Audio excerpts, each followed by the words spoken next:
Welcome to Saint-Tropez on the Bay. This is a 3-bedroom, 2.5 bathroom unit. It's about 1,458 square foot.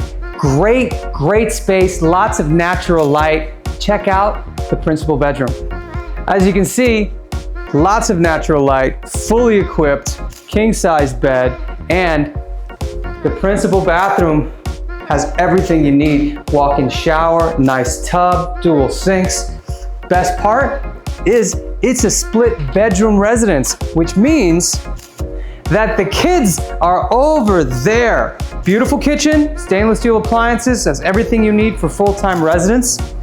You even have full-size washer and dryers over here, a bathroom for this side. But the bedrooms are fantastic because they all have access to the shared balcony, bringing in a lot of natural light and really giving you a majestic view of the buildings in Sunny Isles Beach. The location is superb because it's right across the street from the park. It's got a kids play center, walking distance to all the shops and restaurants, and you have an amazing view of Sunny Isles Beach.